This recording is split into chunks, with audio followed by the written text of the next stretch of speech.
अस्सलाम वालेकुम friends and friends. दोस्तों आज की इस वीडियो में हम बहुत ज़्यादा लोगों के साथ पेश आने वाले मसले पर करेंगे।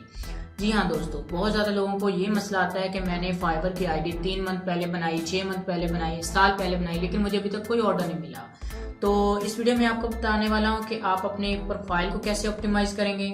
इसके बाद नेक्स्ट वीडियो इंशाल्लाह जल्दी आ जाएगी जिसमें मैं आपको बताऊँगा कि आप गिग को कैसे ऑप्टिमाइज़ करते हैं। अगर आप ये 2 तरीके कर लें तो इंशाल्लाह आपको फर्स्ट 3 दिनों में ऑर्डर मिल जाएगा। लेकिन आपको ये दो जो मैं एक गिग का और एक प्रोफाइल का तरीका बताऊंगा, आपने ये वो लाजमी अप्लाई करने हैं, तभी आपको इंशाल्लाह 3 दिनों में ऑर्डर मिल जाएगा।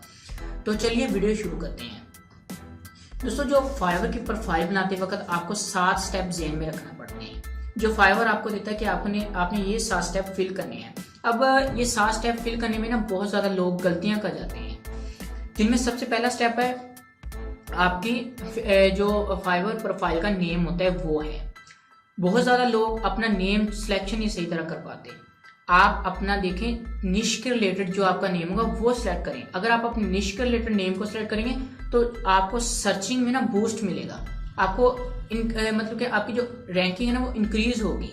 इसलिए आपने आपका जो प्रोफाइल नेम है वो अपने निश के रिलेटेड चूज करना है। इसके बाद सेकंड क्वेश्चन आ जाता है, सॉरी मैंने क्वेश्चन कह दिया, सेकंड स्टेप आ जाता है प्रोफाइल पिक। आपकी जो फाइवर प्रोफाइल पिक है वो प्रोफेशनल होनी चाहिए, जिसमें आप अगर आप ओवर कोट में हैं, सॉरी ड्रेस कोट में हैं, तो आप उस कोट में पिक अपनी खिंचाएं, कैप्चर करवाएं। उसके बाद उस इमेज को अपनी प्रोफाइल इमेज यूज करें, या फिर कोई अच्छी इमेज यूज करें जिस पर आप एक प्रोफेशनल बंदे लग रहे हैं। ये ना हो कि आपकी सेल्फी हो और आप किसी शादी में खड़े हों, इस तरह के कोई इमेज नहीं होनी चाहिए। तीसरा स्टेप आ जाता है डिस्क्रिप्शन। दोस्तों डिस्क्रिप्शन में आपने टू द पॉइंट बात करनी है, जो आपको आता है आपने वही डिस्कस करना है। अब इसमें ये भी लिख देते हैं, ये स्पेशल पाकिस्तानी ऐसा करते हैं कि 1 साल का एक्सपीरियंस होता है और लिख देते हैं हमें 7 साल का एक्सपीरियंस है। लेकिन जो कस्टमर होता है ना उसे भी चीज़ों का अंदाज़ा होता है। वो आपके पास काम करवाने आया है, वो ऐसे नहीं है कि वो 5 साल का बच्चा है। उसे भी पता है कि इस बंदे के पास कितना एक्सपीरियंस हो सकता है, उसे अंदाज़ा होता है, वो काम में पड़ा होता है, उसे पता होता है कि ये काम कैसे करना है। 90% बायर कस्टमर होते हैं जिनको ये पता होता है कि ये काम कैसे करते हैं।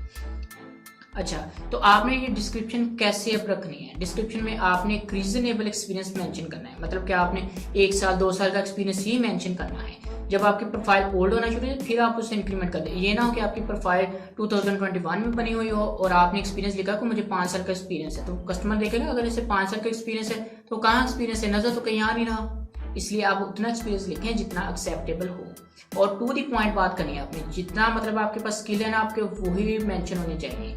अगर आप ग्राफिक डिजाइनिंग करते हैं ना, जो ग्राफिक डिजाइनिंग में आप वो चीज़ें बना सकते हैं ना, आपने वही मेंशन करनी है। इसके अलावा आपने वो चीज़ें मेंशन नहीं करनी कि आप कहें कि मुझे लोगो डिजाइनिंग के अलावा फेसबुक पोस्ट भी बनाने आती हैं, लेकिन अगर वो आपको ना बनानी आती हो फिर, इसलिए आपने वही चीज़ें मेंशन करनी है जो आपको आती हों।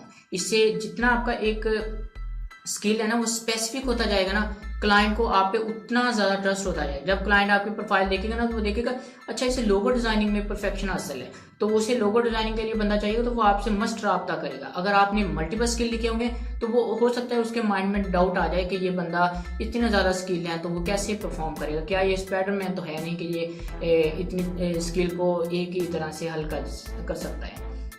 दोस्तों नेक्स्ट स्टेप आ जाता है एक्सपीरियंस के बारे में मैं आपको बता चुका हूँ, और स्किल के बारे में मैं आपको बता चुका हूँ कि आपने वही स्किल चूज करनी है जो आपकी निश के रिलेटेड हो।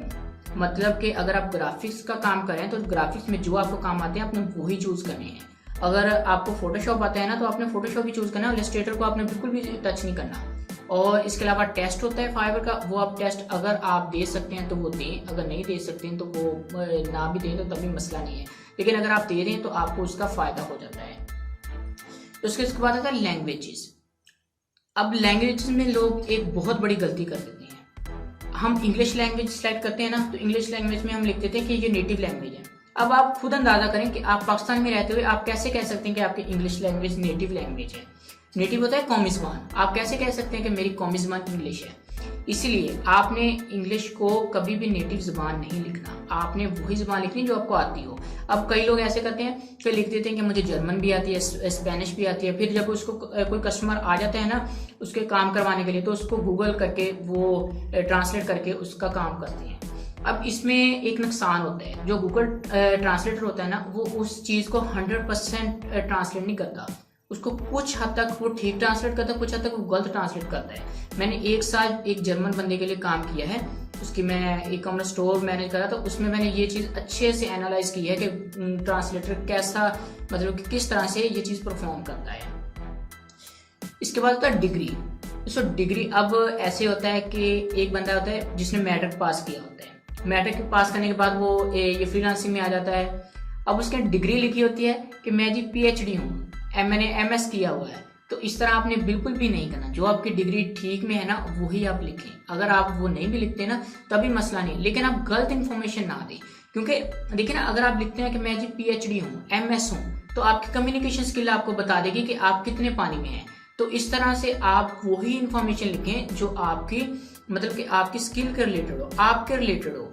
ये ना हो कि आप लिख कुछ रहे हो और जब आपसे क्लाइंट को कम्युनिकेशन कर ले तो आप उसे कुछ कहें। इस तरह वो आपके पहले मैसेज से ही अंदाज़ा लगा लेगा कि आप क्या चीज़ हैं। तो इसलिए आपने इन जो मैंने आपको पॉइंट बताए हैं इनको जहन में रखना है, जहन में रखें और इसको अप्लाई करें, तो इंशाल्लाह आपकी प्रोफाइल ऑप्टिमाइज होना शुरू हो जाएगी। और नेक्स्ट वीडियो गीक पर होगी, जब आप गीक को भी फॉलो कर लेंगे तो आपको इंशाल्लाह 3 दिनों में फर्स्ट ऑर्डर मिल जाएगा। तो ये थी आज की छोटी सी वीडियो। आई होप कि आपको ये वीडियो अच्छी लगी होगी। मज़ीद इस तरह की वीडियो देखने के लिए मेरे चैनल को सब्सक्राइब करें और बेल के आइकन को दबा दें ताकि हमारी नई आने वाली वीडियो को नोटिफिकेशन आपको सबसे पहले मिल सके। शुक्रिया, अल्लाह हाफ़िज़।